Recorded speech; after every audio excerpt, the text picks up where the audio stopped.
పరిశుద్ధుడైన మా తండ్రి, వందనములు, స్తోత్రములు. ఇంతవరకు నీ దాసుని నిలువ పెట్టుకొని, దేవా, నీవు చేసిన అద్భుతములు, మనిషిలో ఉన్న పొరపాట్లు, తప్పులు నీ దగ్గరకు వచ్చినప్పుడు, ఒప్పుకున్నప్పుడు క్షమించి, విడుదల కలిగించి, స్వస్థపరిచి, ఆరోగ్యం ఇస్తూ ఉన్నావు. ప్రభా, ఇటు ఉపదేశం అందించిన నీ యొక్క ఆత్మ సహాయం నడిపింపును బట్టి స్తుతులు, స్తోత్రములు. కొద్ది సమయము వాక్యము ధ్యానం చేసుకున్నటకు దేవా, మరి సమయం ఇచ్చిన తల్లి, స్తోత్రములు. అయోగ్యుడను నన్నును నీవు మరుగుపరిచి, పరిశుద్ధాత్మ తండ్రి, మీరు మాట్లాడి మమ్మలను బిడ్డలను కూడా బలపరచమని, స్థిరపరచమని వాక్యమై ఉన్న యేసు స్వామి నామమున వేడుకొనుచున్నాము పరమ తండ్రి, ఆమేన్. కూర్చుందాం. కొద్ది సమయము వాక్యము యెహెజ్కేలు గ్రంథము మొదటి అధ్యాయము మొదటి వచనము. యెహెజ్కేలు గ్రంథము మొదటి అధ్యాయము మొదటి వచనము.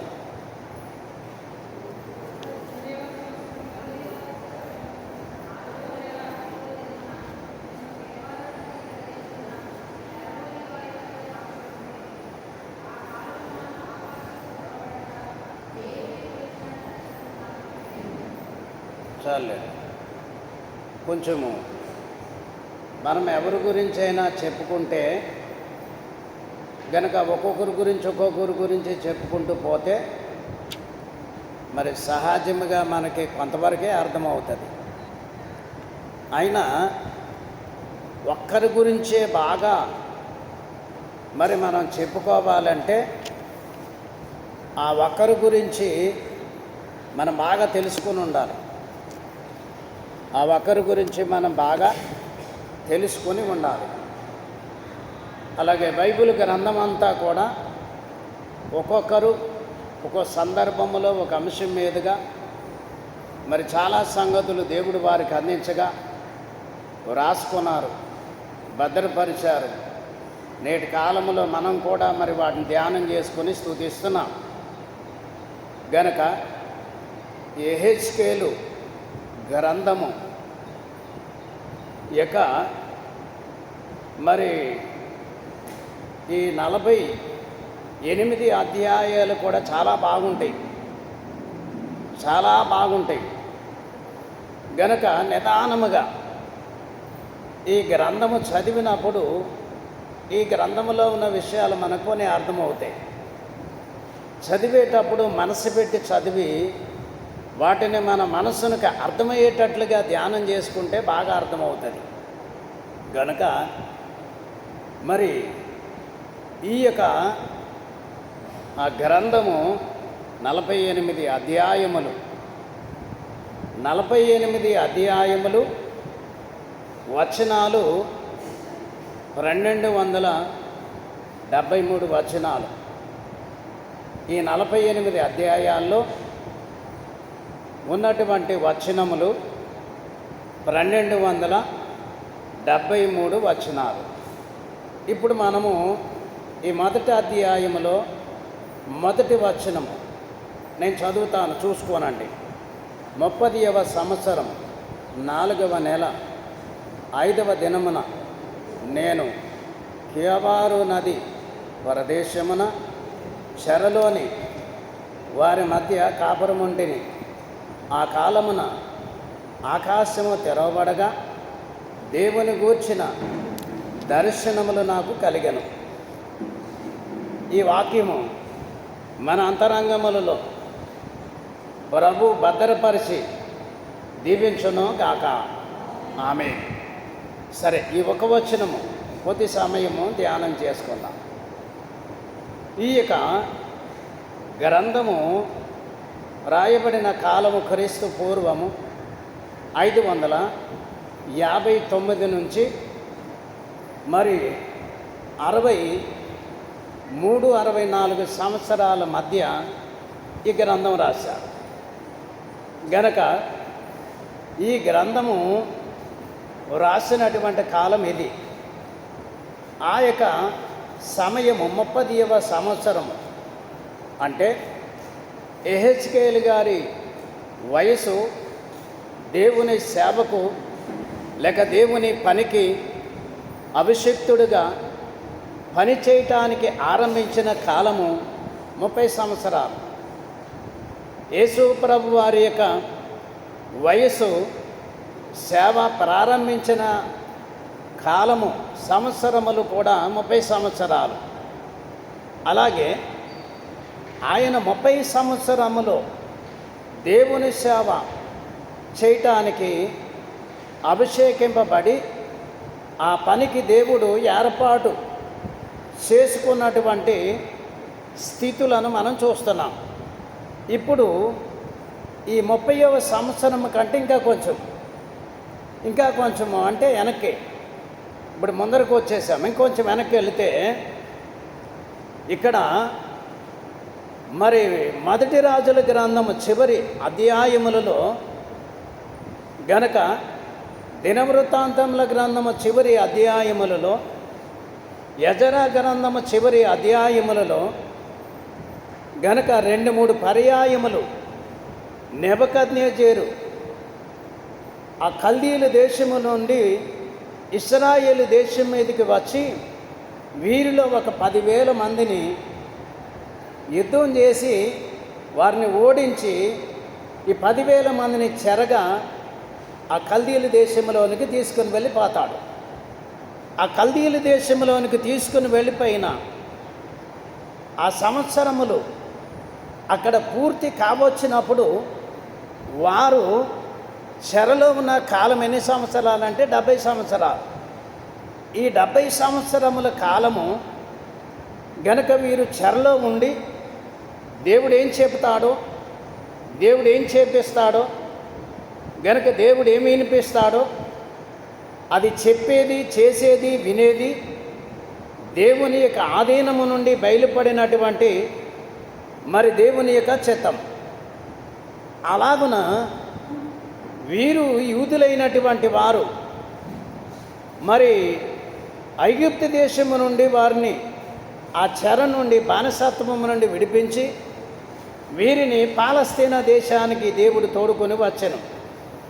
గనక వారికి కట్టకపోయిన ఇండ్లు, త్రవ్వకపోయిన బావులు, నాటకపోయిన తోటలు, మరి విస్తారముగా మంచి పదార్థము కలిగిన దేశము.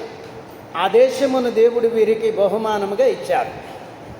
ఈ దేశములో ఉన్నటువంటి యూదులు, ఇశ్రాయేలీలు ఏం చేశారు అంటే ఇంత గొప్ప కార్యం జరిగించిన దేవుని మర్చిపోయారు.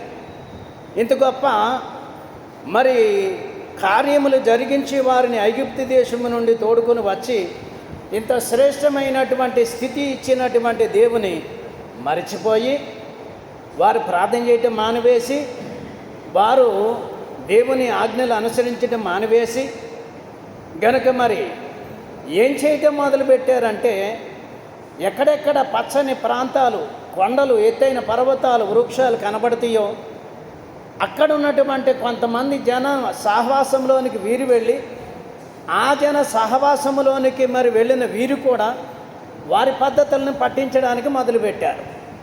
ఇలాగ దేవుడు వారిని ఆ స్థితి నుండి విడిపించడానికి కొంతమంది బోధకులను, ప్రవక్తలను, సువార్తికులను వారి దగ్గరికి పంపించిన వారు వినలేదు, వారు మారలేదు. గనక వారు వినకపోగా వీరిని మరి చెరకి అప్పగించాడు. ఈ నెబుకద్నెజరు వచ్చి వీరిని మరి చెరగా తీసుకొని తమ దేశానికి వెళ్ళిపోయాడు. వెళ్ళిపోయినటువంటి ఈ చెరలో ఉన్నటువంటి దినములలో గనుక పెద్ద ప్రవక్తలు ఉన్నారు, చిన్న ప్రవక్తలు ఉన్నారు. పెద్ద ప్రవక్తల్లో యెహెజ్కేలు కూడా ఒక ప్రవక్త. గనుక ఈయనకి ఎక్కడున్నారు వీరిని తీసుకెళ్ళి అంటే ఒక కేబారు నది ప్రదేశమున చెరలో వారి మధ్య కాపురముంటెని. అనగా ఈ 10,000 మంది యూదులు మరి అందరినీ తీసుకుని వెళ్ళి చుట్టూ కొండలు గనక మధ్య మరి ఇసుక ప్రాంతము, ఈ చుట్టూ కొండలు ఉన్నటువంటి ప్రాంతము, మధ్య ఇసుక ప్రాంతము, దాంట్లో ఒక భాగము సముద్ర తీరము గనక సముద్ర భాగము నది, ఆ కొండల్లో నుంచి వచ్చేటువంటి నీళ్లు మరి వర్షం ద్వారా వచ్చినటువంటి నీళ్లు పారుతూ ఉన్నటువంటి ప్రదేశం గనక ఈ చెరగా తీసుకుని వెళ్ళిన 10,000 మందిని ఆ నది ప్రదేశములో గనక మరి వారిని అక్కడ పెట్టారు. అక్కడ పెట్టినప్పుడు ఈ చెరలోనికి వెళ్ళినటువంటి వారిలో గనక యెహెజ్కేలు కూడా ఉన్నాడు. యెహెజ్కేలుకి ఈ 30వ సంవత్సరము 4వ నెల అంటే ఏప్రిల్ నెల 5వ తారీఖున దేవుడు యెహెజ్కేలునకు ఒక మంచి దర్శనమిచ్చాడు. చెరలోని వారి మధ్య కాపురముంటిని. ఆ కాలమున ఆకాశము తెరవబడగా దేవుని గూర్చిన దర్శనములు నాకు కలిగెను.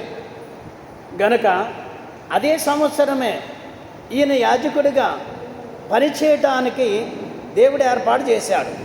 అదే సంవత్సరములోనే అదే మరి దినములలోనే దేవుడు యెహెజ్కేలుకు దర్శనమిచ్చాడు.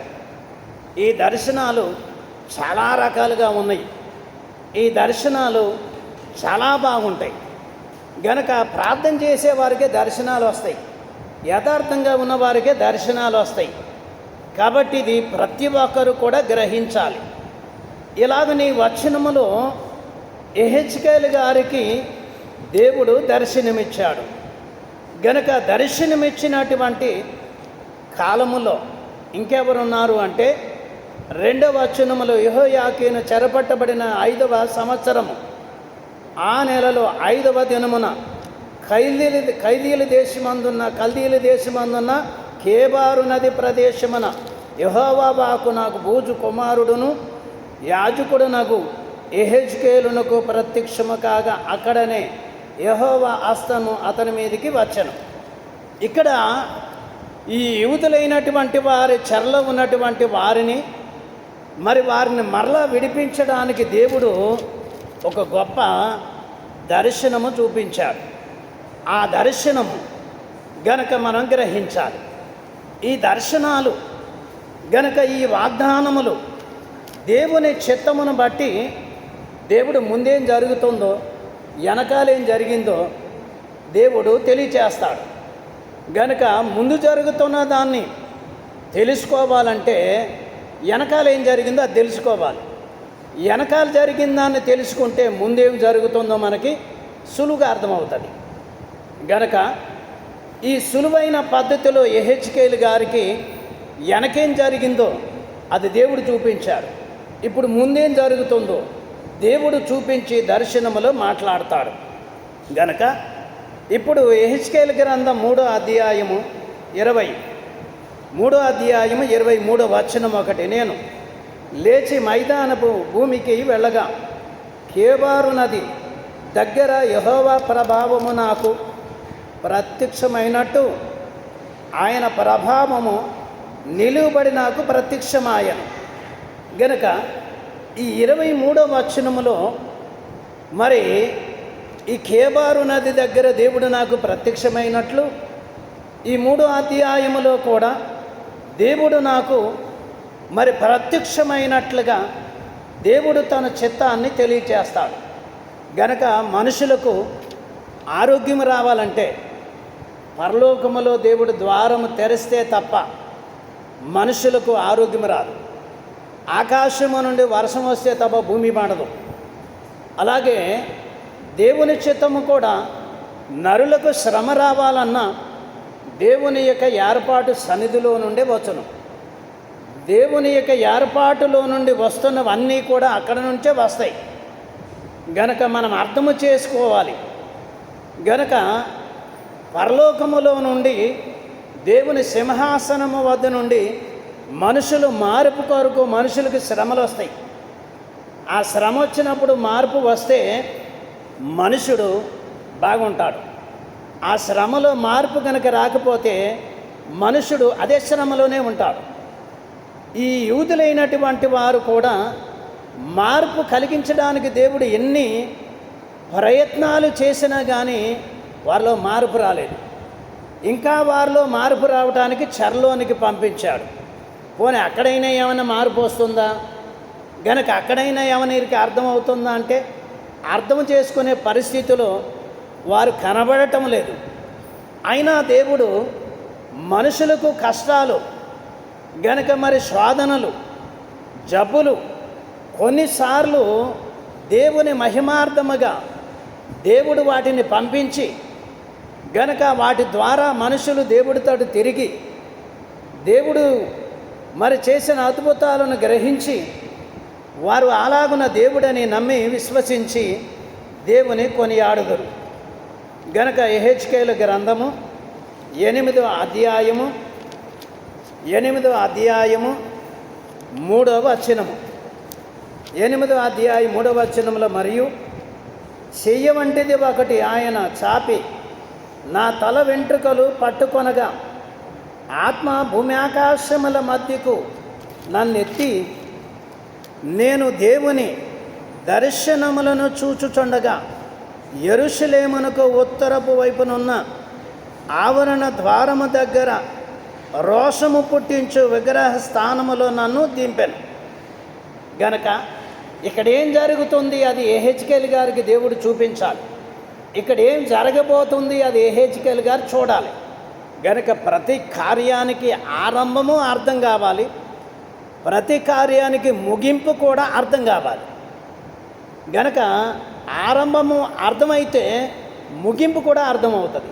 ఆరంభం అర్థం కాకపోతే ముగింపు అర్థం కాదు. చెప్పండి, మీరు ఆరంభంలో వచ్చారా ముగింపులో వచ్చారా? అమ్మా మాట్లాడు. మీరు ఆరంభంలో వచ్చారా ముగింపులో వచ్చారా? వెనకాలది అర్థం కాల గనక ముందరది అర్థం అవుద్దా? ఎక్కడి నుంచి అర్థమైంది? ఇక్కడి నుంచి అర్థమైంది. అంటే ఇప్పుడు వీరిలో కలిగినటువంటి స్థితి కూడా ఎలాంటిది అంటే అక్కడ శ్రమలున్నాయి.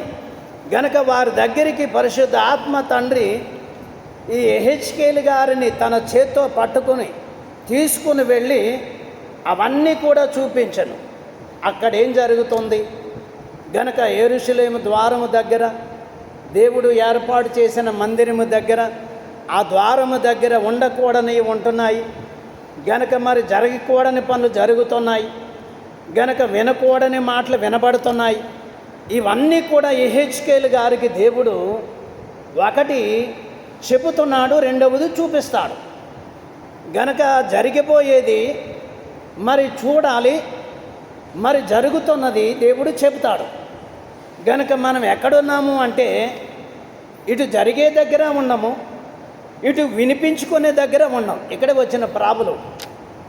గనక మనకి మొదటి విషయాలు అర్థమవుతాయి, రెండో విషయాలు బాగా అర్థమవుతాయి.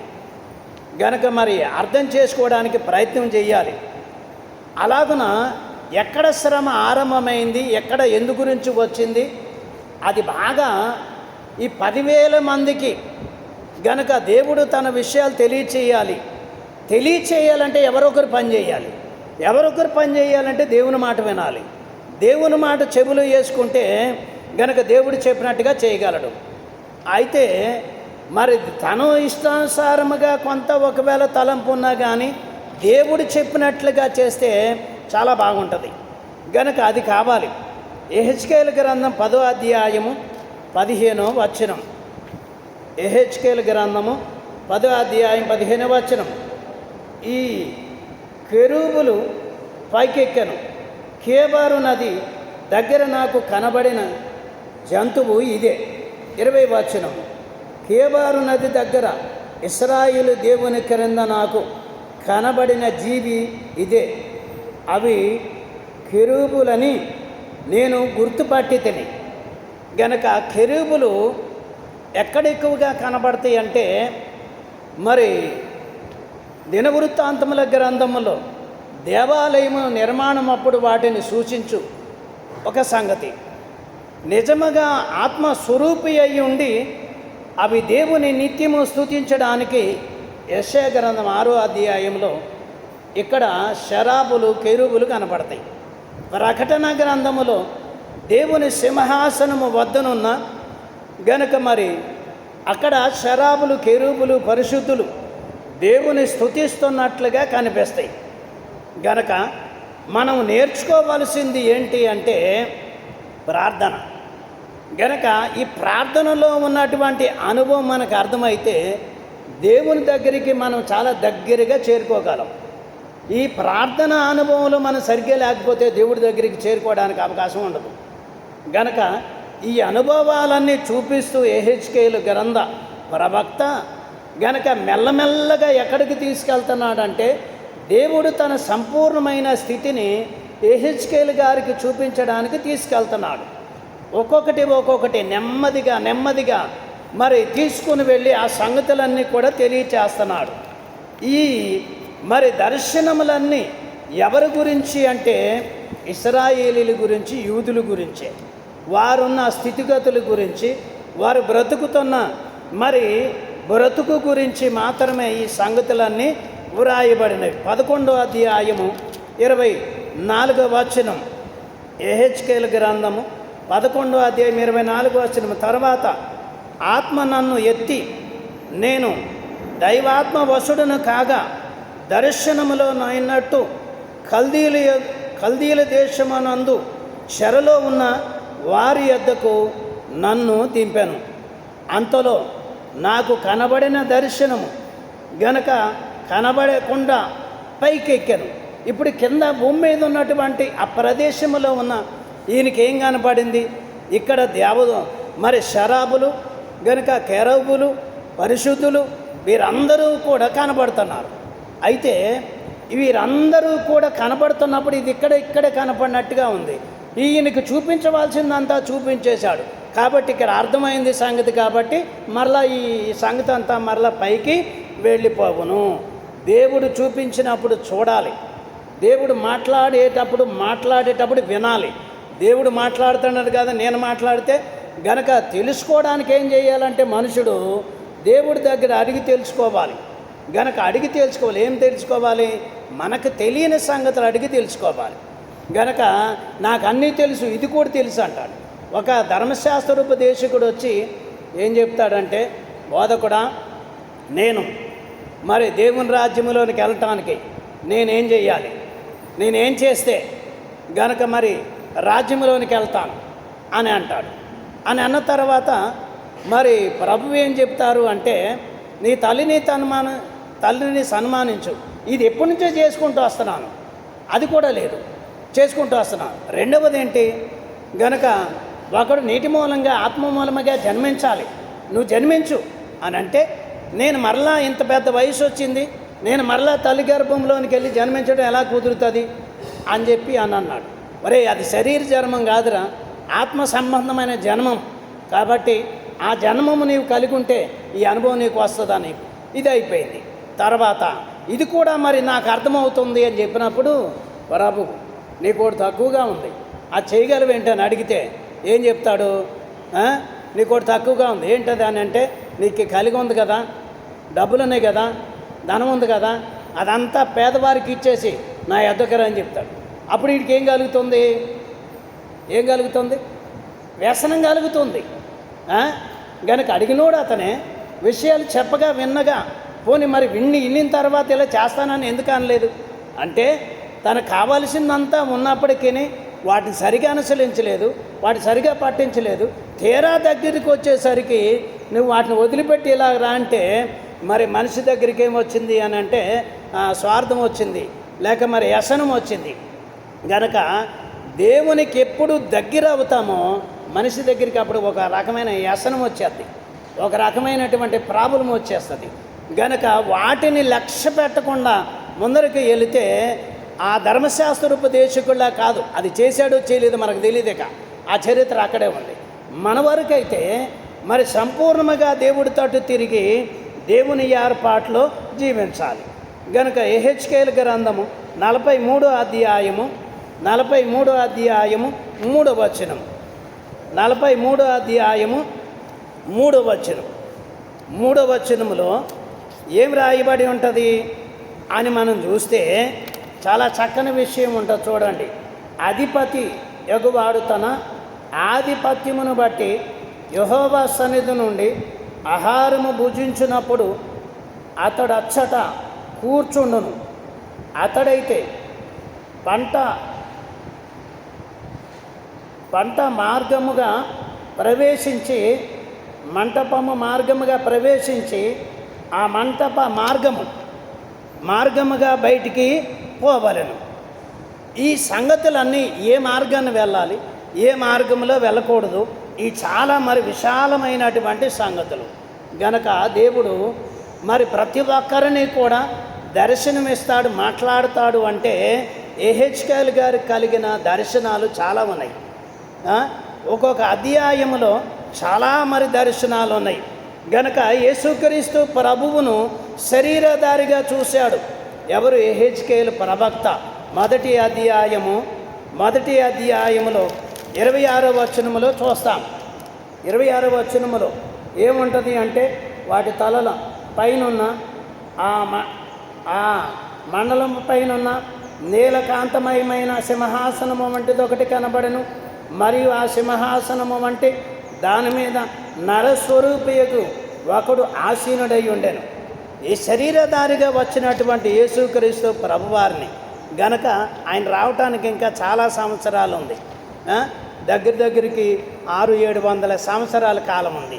గనక ఈ యెషయా గారు మరి ఆయన జన్మమును గూర్చి ప్రవచించినట్లుగా మరి యెహెజ్కేలు గ్రంథ ప్రవక్త కూడా ఎవరిని చూశారు అంటే నరస్వరూపి అయినటువంటి ఒక ఆయన గనక ఒక సింహాసనం మీద కూర్చుండి ఉన్నట్లుగా ఆ సింహాసనం మీద ఆయనదే ఆధిపత్యం, ఎవరిది కాదు. గనక ఆయనే పరిపాలించేవాడు, ఎవరిది కాదు. ఆయనే అన్ని కార్యాలు జరిగించేవాడు, అందరికీ మరి ఆశీర్వాదం ఇచ్చేవాడు ఆయనే. ఆయన ద్వారానే ఈ యొక్క కార్యములన్నీ జరుగుతాయి. గనక దేవుడు మరి చిన్నగా దర్శనాలు చూపించుకుంటూ వచ్చి ఒక సింహాసనమును, ఆ సింహాసనము మీద నరస్వరూపి అయినటువంటి ఆ ప్రభువు ఆసీనుడు అయి ఉండినట్లుగా ప్రభువును చూచెను. గనక ఆ ప్రభువును చూచే వరకు యెహెజ్కేలు గారిని మెల్లమెల్లగా ఆ సింహాసనము దగ్గరికి, ఆ యొక్క పరిశుద్ధ సన్నిధి దగ్గరికి గనక మరి ఆ నరస్వరూపి అయినటువంటి ఆయన కూర్చున్న ఆ స్థలమంతటిని చూపించే వరకు అక్కడి దాకా తీసుకెళ్ళాడు. మనకు అర్థం కావాల్సింది ఏంటంటే, ఎవరో చూస్తే అది మనకు అర్థం కాదు. గనక ఎవరైనా ఏమైనా చెబితే అది కూడా మనకు అర్థం కాదు. అందుకే తెలియని విషయాలు ఏం చేయాలంటే దేవుని అడిగి తెలుసుకునే అనుభవం. చూసారా, ఇది మంచి పద్ధతి. గనక చెప్పే వాళ్ళు ఉంటారు, ఆయన అనుభవం కొలిది చెప్పే వాళ్ళు ఉంటారు, వినే వాళ్ళు ఉంటారు. విన్నవాళ్ళు కూడా ఏం చేస్తారంటే అనుసరించేవారు ఉంటారు. అయినా కానీ వినాలి, వినిన దాన్ని గ్రహించాలి, గ్రహించిన దాన్ని బట్టి ఆ జరుగుతున్నది ఏమై ఉంది అని చెప్పి ఏం చేయాలి? ప్రార్థన చేయాలి.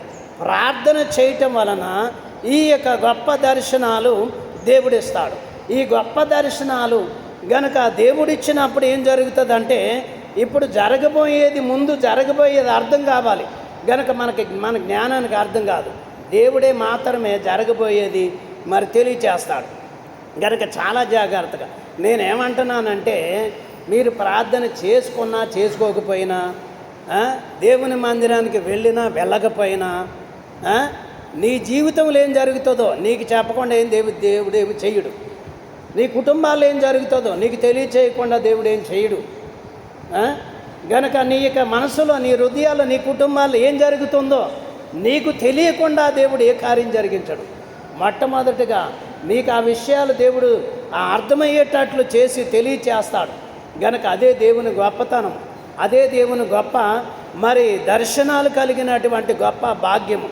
యెహెజ్కేలు ఎలాంటి వాడంటే దేవుడి కంటే గనక ఎవరు లేరు, ఆయనే గొప్పవాడు. కాబట్టి దేవుడే గొప్పవాడు. ప్రతి ఒక్కరూ కూడా దేవుడు ఉన్నాడని నమ్మాలి, దేవుడు ఇక్కడ ఉంటున్నాడని నమ్మాలి. యెహెజ్కేలు కూడా ఏమి నమ్మాడంటే, చెరలో ఉన్న దేవుడు ఇక్కడ ఉన్నాడని నమ్మాడు, బాధలో ఉన్న దేవుడు ఇక్కడ ఉన్నాడని నమ్మాడు, గనక ఇబ్బందులో ఉన్న దేవుడు ఇక్కడ ఉన్నాడని నమ్మాడు. నమ్మటం నీ వలనైతే నమ్మువారికి సమస్తము సాధ్యమే. నమ్మకం లేకుండా నమ్మకం లేకుండా ఎన్నిసార్లు వచ్చినా ఎంత వచ్చినా కానీ నమ్మకానికి ఏదో ఒక సూచన మనకి కంటికో లేక చెబుకో ఎక్కడో వినపడితే కనపడితే తప్ప మనం నమ్మం. అయినా మన మనస్సాక్షికి దేవుడు అర్థమయ్యేటట్లుగా చేస్తాడు. మన మనస్సాక్షికి అర్థం కావాలి. అందుకే ఎవరికి వాళ్ళు ఏం చేయాలంటే దేవదాసయ్య గారు ప్రార్థన చేశారు చూసారా, ఏమని? దేవా నీవు నాకు కనపడు, నాకు చూపించు, ఇంకెవరు కనపడక్కర్లా, ఇంకెవరి స్టోరీ అక్కర్లేదు గనక మరి మోకరించి ప్రార్థన చేసినప్పుడు దేవా నీవు నాకు కనపడు. ఎంతకంటే గొప్ప భాగ్యం ఏముంటుంది? ఆయన కనపడిన తర్వాత నీలో ఏం జరుగుతుంది, నీ దగ్గర ఏం జరుగుతుంది, నీ ఇంట్లో నీ కుటుంబాల్లో ఏం జరుగుతుంది గనక నాకు కనపడు, నాకు చూపించు అంటే ఏం కనపడాలో ఏం చూపించాలో అన్నీ చూపెడతాడు. గనక ఈ అనుభవం చాలా గొప్పది. వాళ్ళే ప్రార్థన చేస్తారు, లేక వాళ్ళే అన్నీ చేస్తారు, వాళ్ళే అన్నీ చూసుకుంటారు, నేనేం చేయను, ఇలా నోరు మూసుకొని ఉంటానంటే మరి జరుగుతాయా? జరుగుతాయా? అందరూ పని చేయాలి, అందరూ ప్రార్థన చేయాలి. అలా అందరూ ప్రార్థన చేయకపోతే నాకు మాత్రం కోపం వచ్చేది. ఎందుకు తెలుసా? నోరు మూసుకొని ఉంటానికి అక్కడి నుంచి ఎక్కడానికి వచ్చామా? ప్రార్థన చేయటానికి. అందరూ పని చేయాలి, అందరూ ప్రార్థన చేయాలి. గనక అందరూ పనివారమే. గనక ఈ పనులు ఎలాగుంటాయి అంటే దేవుడు నువ్వు ఎక్కడున్నా కానీ ఆ పద్ధతులన్నీ దేవుడు చూపెడతాడు. గనక నేను చాలా ఖచ్చితంగా నమ్ముతానన్నమాట. నేను చాలా ఖచ్చితంగా ఈ దర్శనాలు బాగా నమ్ముతానన్నమాట. మా జీవితంలో జరిగింది ఒక సంగతి చెప్తానేనండి అమ్మా. వాళ్ళ పేర్లు కూడా చెప్పను. చాలా రోజుల క్రితము అంటే 91, 92 సంవత్సరాలు బాగా మంచి విద్యావంతులు, లోకజ్ఞానం తెలిసిన వారు. ఈ లోకజ్ఞానం తెలిసిన వారు మరి దేవుని వాక్యం చదువుతున్నవారు బాప్తీసం తీసుకోలేదు. అంటే నెక్స్ట్ ముందు నెలలోనో ఆ ముందు నెలలో బాప్తీసం తీసుకుంటారనమాట. చూడండి, బాప్తీసం తీసుకుంటారు. బాప్తీసం తీసుకున్న తర్వాత ఏం జరుగుతుంది? ఒక షరతు ఏంటంటే గనక మరి వివాహం చేసుకోవాలి, ప్రార్థన చేసుకునే అమ్మాయి రావాలి, వివాహం చేసుకోవాలి, ప్రార్థన చేసుకునే అబ్బాయి రావాలి. ఇలా ప్రార్థన చేసే వాళ్ళు ఉంటారు. ఉండరు? మరి ఉండరా? మీరు కూడా చేస్తున్నారా? మేమేం నమ్మకం లేదులే నాకు. ఎందుకంటే ఆడపిల్లని తీసుకెళ్ళి పక్కదారి పట్టించేసి వాళ్ళేమో ఇంకో దారి తోలేస్తారు, మీరు దారి ఉండిపోతారు. అలాంటి సందర్భం అన్నమాట. అప్పుడు వాళ్ళిద్దరూ కూడా ప్రార్థన చేసుకుని 3 రోజులు మరి ఇలాగా దేవుడు ఇలా దర్శనమిచ్చాడని. అవునా? టైం ఎంత? తెల్లవారుజామున 5 గంటల సమయం. గనక ఏమని దర్శనమిచ్చాడు దేవుడు? ఇప్పుడు సీసీ రోడ్లు లేకపోతే కంకర వచ్చేసింది, కాలువకి కంకర వేశారు కదా, అప్పుడు ఏం కంకర లేవు గనక కాలువే మామూలుగా బురద దిగి ఎక్కడమే. అలాగే వేసాకాలం వచ్చినప్పుడు ఈ పశువులకి ఈ మరి మనుషులకు నీళ్లు వాడుకోవడానికి కొంచెం ఎక్కువ అవసరం అని చెప్పేసి కాలువకి మట్టి పోసి బత్తాల్లో నింపి ఒక ఆనకట్లో కట్టి దాని నిండా నీళ్ళు నిలబెట్టేవారు. వీళ్ళ కళ ఏంటంటే ఈ ఇద్దరు అక్కా చెల్లెళ్ళు ఆ కట్ట మీద వెళ్తా ఇద్దరు వెళ్ళి నీళ్లు మే నెల చివరి జూన్ నెల చివరికి వచ్చేసరికి నీళ్ళు అయిపోతాయి కదా, చాలా తక్కువగా ఉంటాయి. ఆ మురికి నీళ్ళలో మునిగారు. ఈ మురికి నీళ్ళలో మునిగిపోయారు అనమాట వీళ్ళు. మురికి నీళ్ళలో మునిగిపోయిన తర్వాత ఏమై ఉండొచ్చు? మురికి నీళ్ళలో మునిగిపోవటం ఏంటి అని అంటే, సరే మరి మీరు ప్రార్థన చేసుకుంటున్నారు కానీ మీరు మురికి నీళ్ళలో మునగటం ఏంటి? ఒకవేళ ఖచ్చితమైనటువంటి మాహితి కనుక వాళ్ళకి ఇస్తే ఇంకోలాగా అయిపోద్ది. ఏమి తెలీదు. ఏదేమైనా జరిగేదేదో జరగబోయేదేదో వాళ్ళకి తెలియచేయాలి. ఇదే సంగతి అనమాట. అలాగన మరలా 3 రోజులు ప్రార్థన చేయండి, దేవుడు ఏదో చెప్తాడులే అండి అన్న తర్వాత ఈ 3 రోజుల తర్వాత మరలా ప్రార్థన చేసుకొచ్చి ఏమి మరి దర్శనాలు ఏమి రాలేదు, సరిగ్గా మరి మీరు కనిపెట్టి ఉండలేదేమో, అందుకే రాలేదేమో. కథ ఏంటంటే ఇక్కడ నుంచి 5 సంవత్సరాల తర్వాత పెళ్ళి అవుతుంది. ఆడబిడ్డ పుడతాడా మగబిడ్డ పుడతాడా? క్వశ్చన్ ఇది. అది మరి వాళ్ళ వివాహం జరుగుతుందా, అదర్ క్యాస్ట్ వివాహం జరుగుతుందా? ఇది ఒక క్వశ్చన్ మార్కు. సరే, వీళ్ళ ఉద్దేశం ఏంటంటే ఈ వాళ్ళ జనాంగంలోనే వివాహం జరగాలి, కోరుకోవడం మంచిదే. అప్పుడు అలా జరగదు, ఖచ్చితంగా ఇలాగే జరుగుతుంది. ఏది ఇలాగ వేరువేరుగానే జరుగుతుంది. కనుక ఇలాగే జరుగుతుంది. ఇంకో 5 సంవత్సరాలు పట్టొచ్చు, 6 సంవత్సరాలు ఖచ్చితంగా అలాగే జరుగుతుంది. ఇలా జరగటం వల్ల ఏంటంటే ఆ మురికి నీళ్ళలో మునిగిన పరిస్థితికి మీరు అలాంటి జీవితము ఆ నీళ్ళలో మునిగిపోతారు చూసారు. ఇదే కారణం. కరెక్ట్గా 5 సంవత్సరాలు వచ్చేటప్పటికి జరిగిపోయింది. దేవుడు ఎందుచేత అంటే ఎవరిని కూడా ఎక్కడ కూడా తప్పు పట్టుకోవడానికి మనుషుడికి వీలు లేదు. పొరపాట్లు ఏమైనా ఉంటే మనిషిలో ఉండొచ్చు. కనుక పొరపాట్లున్న మనుషుడు దిద్దుకోవాలి. దిద్దుకోకుండా వాటిని అక్కడే పక్కన పెట్టేసి కోరుకుంటారు చూసావు, దేవా నాకు అది కావాలి, నాకు ఇది కావాలి. ఎలాగొస్తుంది అది? ఎలాగొస్తుంది? ఇక్కడ ఇశ్రాయేలీలు కూడా అదే చెరలోకి తీసుకెళ్ళిపోయాడు. మా అపరాధములు అడ్డొచ్చేసి నీ దేవునికి దగ్గరికి వెళ్ళలేకపోతాను, ప్రార్థన చేయలేకపోతున్నాం అన్న తలంపు వీళ్ళకి రావట్లేదు. ఎంతసేపు దేవుడు మమ్మల్ని దూరం పెట్టాడు, దేవుడు మమ్మల్ని చేరనివ్వలేదు, యెరూషలేములకు వెళ్ళనివ్వలేదు, గనక మేము ఇలాంటి బాధల్లో ఉన్న ఇలా సనగటం మొదలుపెట్టారు. ఇలా సనగటం మొదలు పెడితే మరి ఎలాంటి పరిస్థితులు వస్తాయంటే అలాంటి పరిస్థితులు వస్తాయి. ఇక్కడ మరి చిన్నవారని పెద్దవారని కాదు, కానీ దేవుడు అందరికీ ఒకే న్యాయం చేస్తాడు. దేవుడు అందరికీ న్యాయం చేస్తాడు. ఆయనే మనుషులని శ్రమ పెట్టేవాడు కాదు. ఆ దేవుడు మనుషునికి శ్రమ పంపించి ఆ శ్రమలో మనుషుడి తట్టు తిరగటానికే ఈ యొక్క పని. గనక శ్రమ మొయ్యగలిగినంతే, భరించగలిగినంతే అధికంగా మాత్రము ఉండదు. కాబట్టి మనం యెహెజ్కేలు గారిలాగా ఏం చేయాలంటే ప్రార్థన చేయాలి. ప్రార్థన చేయాలి. ఏం జరుగుతుందో తెలుసుకోవాలి, ఏం జరగబోతుందో ముందర తెలుసుకోవాలి. గనక ఒకవేళ మనకు అర్థం కాకపోయినా దేవుణ్ణి అడిగితే దానికి విపులంగా మరి మంచి విషయాలు తెలియజేస్తారు. గనక ఇవి మరి ప్రార్థన చేసినా చేయకపోయినా ప్రతి కుటుంబంలో కూడా ఖచ్చితంగా ఇవి కనబడతాయి, జరుగుతాయి. కానీ వారి జ్ఞానానికి అర్థం కాదు, వారి తలంపులకు అర్థం కాదు. ఇలాగ అర్థం కాకుండా ఉండటం వలన ఇక దేవుడు ఇంకా కార్యం చేయలేదు, లేక దేవుడు ఇంకా మరి ప్రార్థనకి జవాబు రాలేదు, ఇంకా ప్రార్థనకి నెరవేర్పు రాలేదు. ఈ మన తలంపులను ఇక్కడిక్కడ తిరుగుతాయి అన్నమాట. ఇలా కాదు, ఖచ్చితంగా పట్టుదల కలిగి ప్రార్థన చేయండి, కనిపెట్టండి, దేవుడు మిమ్మల్ని దీవిస్తాడు. అటు ధన్యత ప్రభు మీకు అనుగ్రహించునుగాక. పరిశుద్ధుడైన మా తండ్రి, వందనములు, స్తోత్రములు. ప్రభువా నాయన, నీకు ఆత్మ సహాయమును బట్టి నాయన మా పితరులు పెద్దలు దేవా మరి అందరినీ బలంగా వాడుకొని నడిపించి నాయన దర్శనాలు ఇచ్చి తప్పిపోయిన మార్గంలో తీసుకొచ్చి బ్రతుకుల్లో వెలుగు నింపి ఉన్నావు. అలాగే నాయన అందరిలో వెలుగు నింపడానికి స్వస్థతశాల, అందరిలో నీ యొక్క శక్తి నింపడానికి దేవ, అందరిలో నీ బలం చూడడానికి దేవ, అందరూ నీ సన్నిధికి వచ్చి నిన్ను స్తుతించి కొనియాడి ఘనముగా స్తుతించే భాగ్యం ఇచ్చి నడిపించండి.